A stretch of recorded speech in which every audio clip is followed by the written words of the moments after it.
Hey guys, it's Sim, and this is Wrestling Unlimited, as it's Monday, and this is the Wrestling Wrap-Up. A handful of news brought to you in one easy-to-watch video. As far as today's show does go, we do have 1, 2, 3, 4, 5, 6, 7, 8, 9 stories to talk about.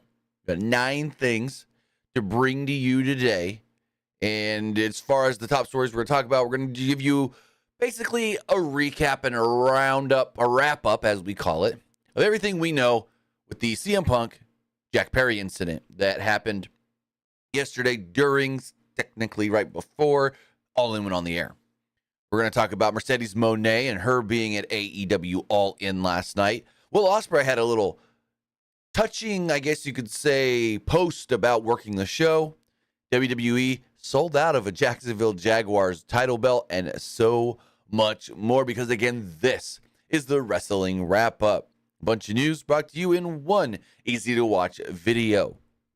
We do this show every Monday and Friday, roughly around 11 to noon Eastern, no, Pacific, 11 to noon Pacific, right here, Pro Wrestling Unlimited on YouTube or Pro Wrestling Unlimited on Twitch. Remember, if you are watching live on Twitch, you can help us out a couple of different ways. You can either help us out by hitting that donate button down below, or by donating Twitch bits in the live chat. Also, remember, Twitch now has a hype chat feature you can put out there, and you can donate that way as well, just like Super Chats over on YouTube. Also, remember that you can subscribe to the channel on Twitch one of 2 different ways.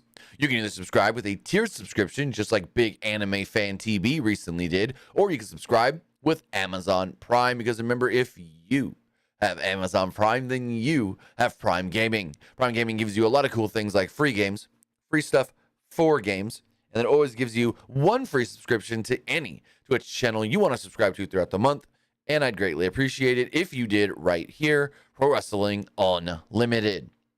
Also, remember, head over to YouTube, hit that join button, and become a channel member. Finally, head over to the Epic Game Store. Head over to the Epic Game Store and buy something. Whether you're getting into that new season of Destiny, the final shape, buying a new game like Immortals of Avion, getting an old game like Watch Over Christmas, or claiming the free games, Homeworld, Desert of Karak. Use this code right here, PW Unlimited. It's going to ask you for your creator code at checkout. It's right here. Only takes a couple of seconds. Trying to get into that new season 4 of Fortnite. Trying to buy John Cena, Becky Lynch, and Bianca Belair. Again, the Epic Game Store. Credit code right here. PWNLIMITED. When you're playing Fortnite, go to the store. It's going to ask you at the bottom, hey, do you have a creator code? An Epic creator code? You do. It's PW Unlimited. Put that in there when you're getting Becky Lynch, Bianca Belair, and John Cena, who over the weekend or late last week, they did re-add to the store in case you hadn't got them yet. Plus, everyone's getting the Battle Pass for Season 4. We've seen a number of you guys use our code in doing so I really do appreciate that.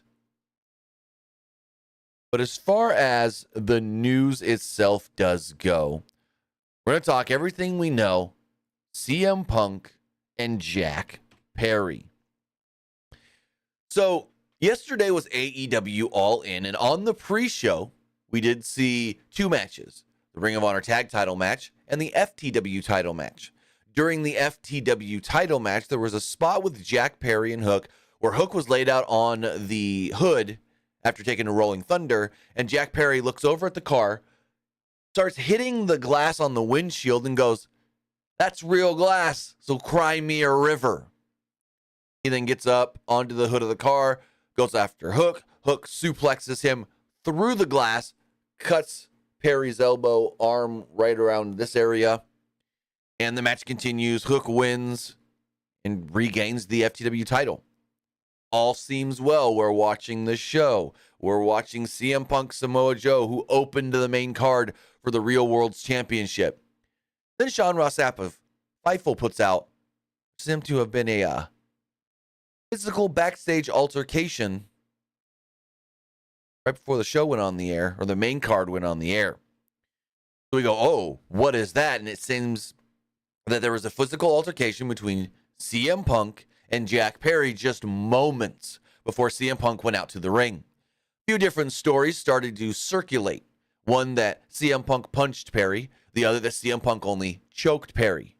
Early on, the reports were that Perry initiated things when the two kind of crossed paths through gorilla position, or as they call it, the go position. One story then came out that Perry was asked to leave the building as soon as this ended, and that Punk was escorted back to his locker room by security, and then eventually escorted out of the building by security.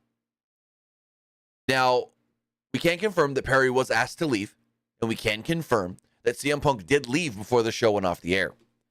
Yet there's a new report this morning from Nick Hausman over at Hauser Wrestling that I believe is pretty accurate from everything we've been hearing over the last 24 hours or so. And I'm going to read that.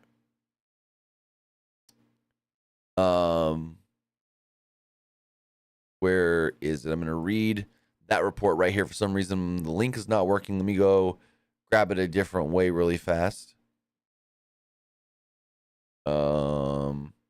Here it is. Okay. So Nick Hausman does write,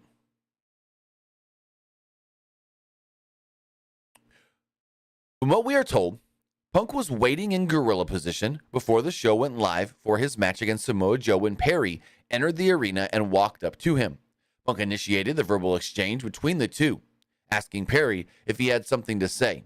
And the conversation quickly escalated, leading to Perry asking Punk to, quote, do something about it. So from there, it seems like Perry may have went up to Punk or kind of, in a way, made sure Punk saw him.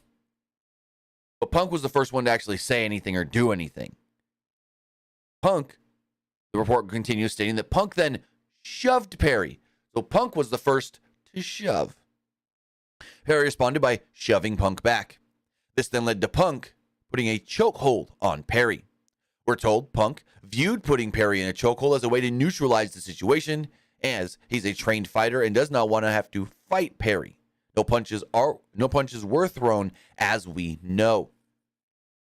Punk, so this is then after the match with Samoa Joe. Punk then walked to his dressing room, got cleaned up, and spoke with AEW security.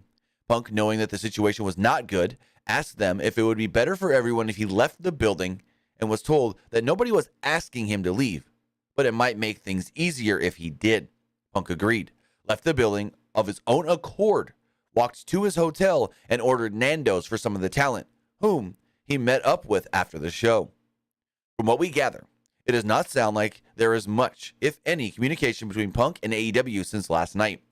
Considering everything that is going on, it is fair to say that Punk's future with AEW and pro wrestling in general appears to be questionable.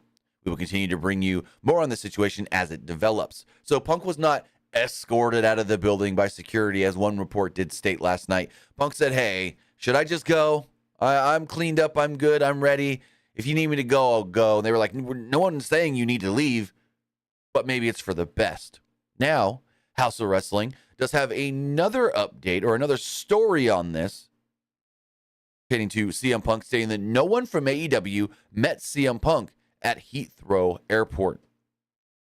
The last 24 hours have been a whirlwind of news coming out for AEW's All Elite Wrestling's biggest show ever, AEW All In. The historic event boasted record revenue and ticket sales, along with several big memorable moments and title changes. There was also the news coming out of the backstage area about CM Punk and Jack Perry getting into an altercation moments before the pay-per-view went live on the air. Before things backstage became chaotic for Punk, it sounds as if travel also had some hiccups. House of Wrestling has learned that when Punk landed at Hawthorne Airport for AEW All In on Saturday morning, no one from AEW was there to greet him. There was also no car service to take him to his hotel, and when he texted a number he was given by AEW for the driver, it bounced back as it being an invalid number. Whew, that's not good. That's not good. After waiting for a while, Punk chose to buy a train ticket and find his own way to his hotel. We are told that the tube was fairly busy at the time. Punk got lost, and a few fans who noticed the Second City Saint helped him figure out where he was going. It appears that Punk got into London so close to the actual event because he had taping commitments in Atlanta on Wednesday and wanted to spend Thursday with his wife and dog, Larry, before heading out on Friday and landing on Saturday morning. So, yeah, Punk did not have a good weekend, it sounds like, from not having his travel set up properly when he got there to then the altercation with Perry afterwards. Whew. Hopefully, Punk didn't have to wait in all those big, what's it called, delays and stuff at the Hawthorne or Heathrow airport like everybody else has been. Apparently, and I haven't really followed much up on this. I've just seen people tweeting about it. They were trying to get back to the United States. There's been some sort of a air traffic control issue in the UK to where it grounded hundreds, if not thousands of flights in and out with millions of people stranded. So, yeah. Been a lot of issues this weekend. That one's not on AEW or anything. So, but yeah, everything we do know right now as far as CM Punk and Jack Perry is that Jack Perry was asked to leave the building. CM Punk left on his own, saying maybe it's for the best. And we haven't heard anything as far as if there's going to be any heat on either man, whether that's Punk or Perry. I would assume, if any, maybe Perry for kind of like initiating and bringing this up and whatnot. So we'll see if anything else does arise from this over the next couple of days. Dynamite's on Wednesday. We don't know if Punk's going to be at Dynamite. Probably not. We have Collision then on Saturday. Maybe Perry's on one of those shows. We don't know. He usually works Wednesday. So we'll see what goes on. Because remember, we've got Dynamite and Rampage on Wednesday. Collision on Saturday. Then they're all getting back together as one family, if you want to say it, on Sunday for All Out in Chicago. So they're all going to be under that same building again as long as they're all brought to the building. We don't know many matches yet. We'll talk about the All Out card a little bit later on the show. But we only know of, 5 matches so far? And all the big names, other than like Omega and Darby, don't have matches. We don't know anything for Punk. We don't know anything for the Young Bucks. We don't know anything for FTR. So we'll talk about that when we get to it here in a little bit on the show. But yeah, they may all be in that same building again. And I would assume maybe, and this is just me speculating, Perry don't get brought to All Out. But one person that was brought to All In that we saw twice last night was Mercedes Moné, or Moné, as she likes to say. I don't know how to say it. Moné, Mane, Mine, Mine, Moo. I don't know. Jordan, I haven't seen that report, so I'm not gonna. I haven't seen that, so I'm not going to. What's the word I'm looking for?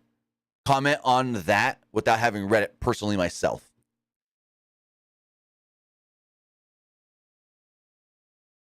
One person that was brought to AEW All In last night was Mercedes Moné. And we have a little more details on why she was there. And it's not because, well, she was planning to do anything. As of right now, the word is that AEW and Mercedes Moné have had discussions about working together, but Mercedes can't really do anything until she gets cleared, and she's still out injured from the broken ankle. Mercedes suffered a broken ankle earlier this year working a New Japan show, and for some reason still hasn't been cleared. It was stated that Mercedes was walking around backstage yesterday with a walking boot on. So that right there just confirms even further, yeah, she's not cleared. Tony Khan also said that in the post-show press conference that she has not been cleared and can't work right now as far as getting in the ring or doing anything. Now, I want to look at something because I know Mercedes posted some photos of her in London yesterday. I want to see if you can see the boot on her foot or not. Mercedes posted. Okay, so we don't see from the knees down in any of these. Okay. You can see the walking boot in this one. All right, I'm going to pull this up on the screen really fast. You can vaguely see the walking boot in this image. So, pull this up on the screen.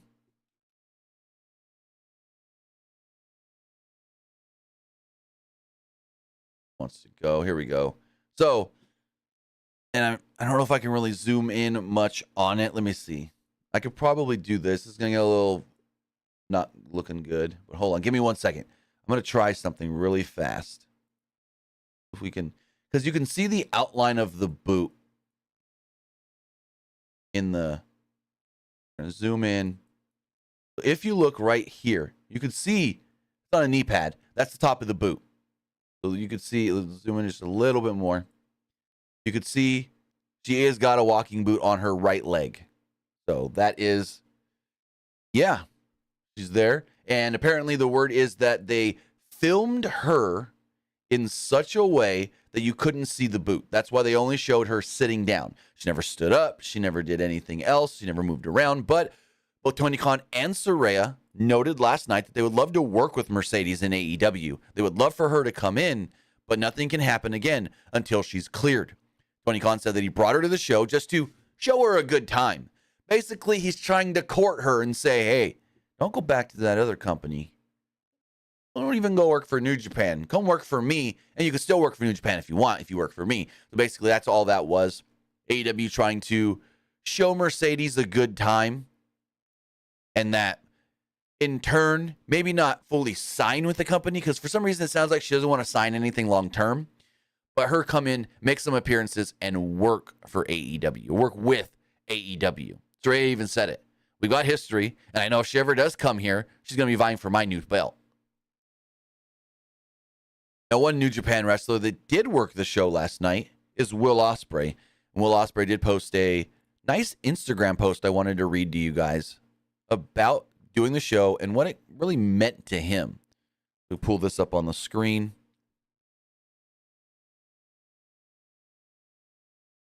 Will Ospreay. Why is that not wanting to work? Okay, never mind. We'll make this work. Okay. Will Ospreay stated, the gratitude I have for you all that have followed my career throughout this crazy journey is genuinely overwhelming. Last night, you and AEW truly changed my life. Honored not only to represent my family, New Japan Pro Wrestling, but represent British wrestling at Wembley Stadium. Thank you so much for everything. I also posted a few photos here. I really like this one. This was on his, I want to say his jacket, the inside of the jacket. It's all the different companies he's worked for in the UK. You've got Rev Pro, 1PW, Lucha Britannia, OTT, What Culture Pro Wrestling, Progress, Southside FCP, Attack, IPW UK, FPW, BCW, NWA, Hammerlock, RCWA, PWE, Lucha Forever, SWA, Kapow, FHW, PCW, SWA, SWA Scotland, NGW, Hope, XWA Cam Pro, World of Sport, that's WOS, PW Chaos, FSW, and then Project. I don't know what the Project one is. Then he also posted some photos from the match itself of him and Jericho. So yeah, very cool. We know that Will Ospreay's contract is up. I've heard two conflicting reports. So Will Ospreay said on Dynamite, my contract is up in 6 months. But I've also heard people stating that his contract could be up in 4 months. So 4 months from now, September, October, November, December. His contract's probably up at the beginning of the year. We had heard for a while early 2024 is when Will Ospreay's contract with New Japan is up. And the big question is going to be, what does he do? Where does he go? What's next for one of the greatest that's doing it right now? Will Ospreay is, in my opinion, considered and by many one of the best pro wrestlers in the entire world, regardless of where he wrestles, regardless of any company, not just the best in New Japan, the best for AEW, the best for W. No, he's one of the best overall. And I agree with that. So we'll see what Will Ospreay does when his contract does expire. He has thrown some hints about wanting to sign with AEW. Because he had said something when I come back here. He had said that once in the build up to the Jericho stuff. So we do know that him signing with AEW would actually be for the best if he doesn't want to just settle down with one promotion. If he wants to still go work New Japan, if he wants to still go work Indies in the UK and Rev Pro and this and that and other companies, New Japan would be his, or AEW would be his best bet, because he'd be getting that big AEW contract and still able to, when AEW allows it, go work other places. If WWE, which I assume would want to try and signs him, it's WWE or nothing. So we'll see how that all does work out. Now, one person that didn't work last night, that was originally slated to work last night, has a little heat with the company, and that's AR Fox. Just days ahead of the show, there was a change made to one of the matches, the coffin match. It saw Christian Cage replace AR Fox. The way things played out on TV, with Swerve kicking Fox out of the Mogul Embassy and Allen just forgiving him, kind of seemed a little weird. Fightful states that there is some heat on Fox because of this. No other further details were given, but Fightful did state the following. AR Fox not being able to work tonight's show was not always the plan, and the situation resulted in some heat on AR Fox. Now, I don't want to go into too many details. I have heard one side of the story as to why he couldn't travel to London. That's the whole thing, is he couldn't travel to London, but I don't want to say something out of turn because I only had it told to me by one person, and you don't want to say something from just one person. You want to get it confirmed by at least 2 or 3. But yeah, all I know for sure is that there was an issue that he wasn't able to travel to London. Now, where he can travel, if they really want to do something with him and the Darby story and Swerve and all that, is Chicago and AEW All Out. AEW All Out is taking place this coming weekend, and only 5 matches have so far been announced for the show. So far, we do know that on this show, we will see Kenny Omega versus Konosuke Takeshita. We'll see Miro taking on Powerhouse Hobbs, and Miro has said, "I will piss on your dead, cold body after I beat you." Also, 3 title matches have been announced. We know that Luchasaurus will defend the AEW TNT Championship against Darby Allin. Chris Statlander will defend the TBS title against Ruby Soho. And then it's most likely going to be Orange Cassidy defending the International Championship against Jon Moxley. But Penta gets a title shot first on Dynamite. And so the winner of Orange Cassidy and Penta will then defend against Jon Moxley at All Out. I don't see Orange Cassidy losing. But the big question is, what other matches are we going to get? What other big matches are we going to see? Who else is going to work this show? 5 matches so far, so one would assume 5 more. Maybe 4 or 5 more matches. And so you got to think, okay, world title match. What does MJF do? MJF actually said something last night in the press conference, the media scrum, about going to France. So is he not going to come back to the United States right away? So does that mean he's not going to work this show? Are we not going to get an MJF match with the world title on the line? Now, we could get CM Punk defending the Real World's Championship, and that can be the main event. But against who? I guess Ricky Starks? Maybe? I don't know. Ricky's suspension is supposed to be up Saturday. But then we also have FTR, the World Tag Team Champions. Who do they defend against? What tag team, and I'm going to look at the AEW roster right now, what tag team is really being built up as viable challengers for the tag titles? Like, I'm looking at all the tag teams here. I would say maybe the Acclaimed, but they're not the Trios champions, so that wouldn't work. Bullet Club Gold? Maybe. Maybe. But they already got a shot and lost against FTR. But they did win, technically, last night. The Guns. And I said Bullet Club Gold, referencing White and Robinson. The Guns. Keep on scrolling, looking at other teams here. They got 2.0, but they ain't getting no tag title shot. Yeah,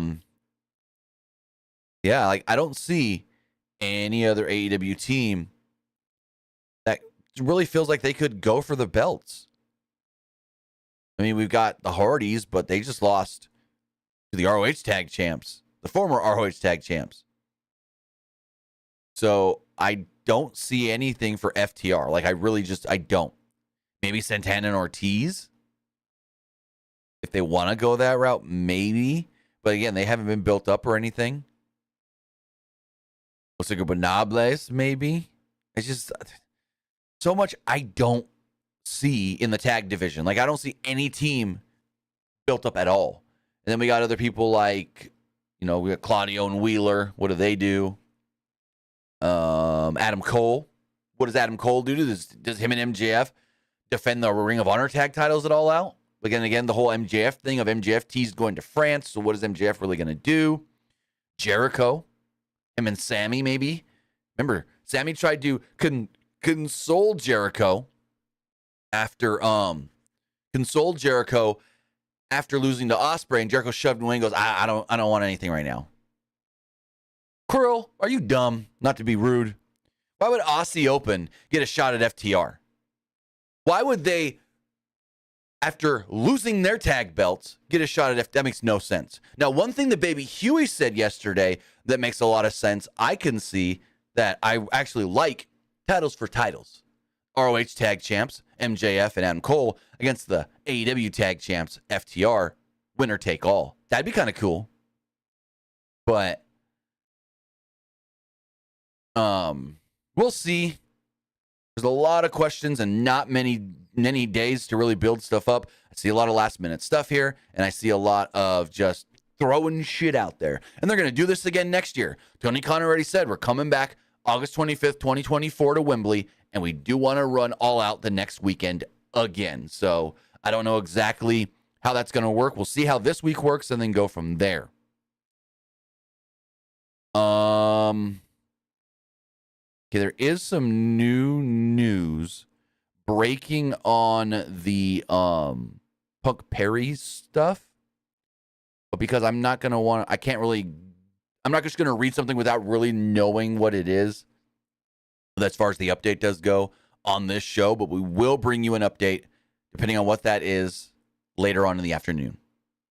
So there will be more. It looks like there is more Punk Perry news, but I'm not just going to read something without having it vetted first to make sure it's not more of the same or this and that. But speaking of AEW, the owners of AEW, the Khans, also own a football team, the Jacksonville Jaguars.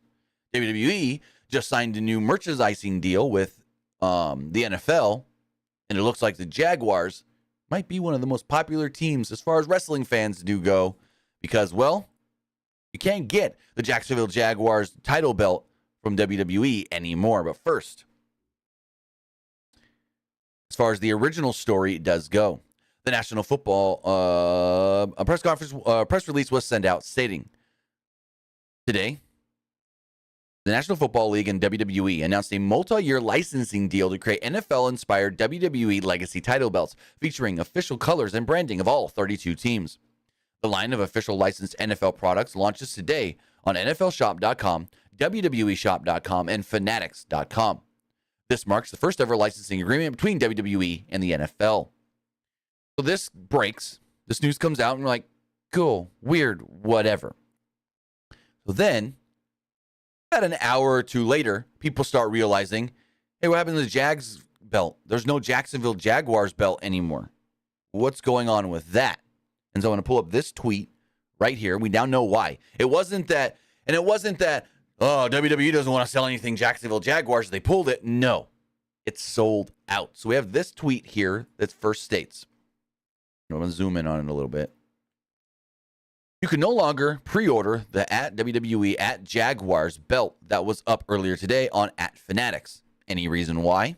Well, the Fanatics responded, stating, quote, "Hey there, those sold faster than we could have ever imagined. I would keep your eyes peeled for a restock in the next few days. Duval." So Steve Fall of the 10 Count podcast basically saying, sure, like, I don't know if I really believe that one, but that is the story that they're trying to tell, that the Jacksonville Jaguars title belt sold out. No other belt sold out, but the Jags one did within the first couple of hours. So that's interesting. I'll give them the benefit of the doubts and say that Fanatics ain't lying to us here. Maybe they are, maybe they aren't. But you would think if WWE didn't want a Jacksonville Jaguars title belt up at all, then it would have just never went up in the first place. Just saying. As we move on to some more WWE news. That's breaking John Cena news this morning. Some big breaking John Cena news this morning as WWE stated the following. WWE announced today that John Cena, who returns to Friday Night SmackDown this Friday, September 1st, at the Giant Center in Hershey, Pennsylvania, will also appear on Friday Night SmackDown for several consecutive weeks, beginning Friday, September 15th, at the Ball Arena in Denver through the end of October. Tickets are available to purchase at Ticketmaster.com. So basically, other than next week when Cena goes to India with the Raw crew, he's going to be on every SmackDown for the next 2 months. Cena's going to be on the SmackDown this Friday, September 1st from Hershey, Pennsylvania. September 15th from Denver, Colorado. September 22nd from Glendale, Arizona. September 29th from Sacramento, California. October 6th from St. Louis, Missouri. October 13th from Tulsa, Oklahoma. October 20th from San Antonio, Texas. And October 27th from Milwaukee, Wisconsin. So Cena's working 1, 2, 3, 4, 5, 6, 7. So Cena's working 8 of the 9 next SmackDowns. 9, right? 1, 2, 3, 4, 5, 6, 7, 8. Not working. Yeah, 9.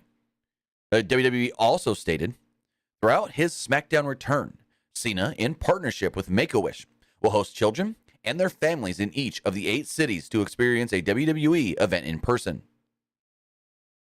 For 40 years, WWE and Make-A-Wish have granted the wishes of children with life-threatening illnesses who desire to meet their favorite WWE superstars. John Cena is the most requested wish granter of all time, having granted over more than 650 wishes for children across the globe. As previously announced, Cena will also appear at the WWE Superstar Spectacle at GMC Bagalgi Indoor Stadium in India on Friday, September 8th. So there we go. John Cena coming back for 2 months. I did not expect that one. And now the big question is, if he's going to be around for 2 months, he's going to be wrestling, right? He already stated that he's going to wrestle in India. But if he's working all these SmackDowns, now I'm going to go to WWE's, what's the word I'm looking for? WWE's stuff as far as schedule. Within those next 2 months, we've got Payback this weekend. Does Cena set something up on Friday for Saturday? Highly doubt that. But when is Fastlane? That's the next show after. Fastlane, October 7th. Cena will be around. So do we get a Cena pay-per-view match at either Payback or Fastlane? More likely Fastlane. I mean, they can set something up. I mean, honestly, they can set up on Friday Grayson Waller and no, you can't. Grayson Waller's going to do the Waller effect with Cody on Saturday at the pay-per-view. So no, maybe not. I don't know. But I can see Cena working Fastlane. They just don't want to announce that he's going to be there and then spoil something, I guess you could say. But they can build towards it and have Cena work the show. So that's going to be very interesting. I was shocked when they said Cena's going to work Friday this week and then next week in India. I was shocked for that. Then I saw this news and I was like, whoa, hold up. Cena coming back for 2 months? Wow, he really just doesn't like sitting at home, and he can't go work. He can't go do any Hollywood stuff right now with the strike. Like, not only can he not go film, he can't even go, what's the word I'm looking for? Promote his upcoming movies. Because he does have a new movie coming out called, hold on, I got an email about this from the PR group that I'm going to read something here. Because Cena can't even do promos. Like, not promos, but Cena can't even do interviews. Because Cena's got a new movie coming out called Freelancer. That's what it is. Cena's got a new movie coming out called Freelancer in theaters on October 6th. And when the PR people reached out to us and was like, hey, would you guys like to review the movie and get an early screener and this and that, talk about it because it's John Cena related and you're wrestling, John Cena connection, boom, bang, bing. I was like, sure. They're like, but Cena will not be available for any interviews right now because of the strike. Like, we were told that. Don't ask to interview Cena. He's not available. He's not allowed to do interviews. So Cena can't really do anything Hollywood-wise. He's got his Vacation Friends or whatever that one is. The second of that coming out soon. He's got this Freelancer movie coming out. And so we'll see if Cena sticks around for just 2 months or if Cena says, screw it, I'll stay around for even longer. Who knows? Maybe Cena stays till Survivor Series or something. Now, as we shift out of WWE news, we got to talk about somebody who is in WWE. That's Brock Lesnar. Many have asked if, with UFC 300 coming up soon, if Brock Lesnar could maybe make an appearance there, maybe even have a fight on that show, and it sounds like at least Dana White doesn't think it's possible. Speaking with Justin Barrasso of Sports Illustrated's Fan Nation, Dana White actually appeared to shoot down any rumors of Brock Lesnar making a return to MMA. He stated, quote, "I think Brock's done. I don't think he's ever coming back." Now, he says, I think. Think is the key word there. It's not, oh, well, I know Brock's not coming back. Oh, I know Brock will never have another match or another fight. It's, I think Brock is done. I think Brock will never come back. That leaves hope, ladies and gentlemen. I doubt it. I highly, highly doubt that Brock Lesnar ever has another MMA fight. So we'll see. Maybe Brock Lesnar does one of these celebrity boxing things with the Paul brothers. I don't think he'll fight a Paul brother, or maybe in conjunction with them and set it up with somebody more his size. I could see that. But I just don't think Brock is going to come back for any UFC matches. Now, the big reason people are asking if he could be at 300 is because, well, 300 is a big, significant date. But he also did work 200 while still under contract with WWE. They allowed that. And the final news story that we have to bring to you today has to do with the NWA. Last night was the NWA 75th anniversary show. And, you know, usually I don't talk about NWA stuff, but this one's kind of bigger. 4 titles actually changed hands last night. So I wanted to talk about those 4 title changes. The first championship change that we saw go down last night was when Max the Impaler defeated Kenzie Page to win the NWA Women's Television Championship. Page won a battle royal later in the night to then become the #1 contender for the NWA Women's Championship, and she did defeat Camille to win that belt. So,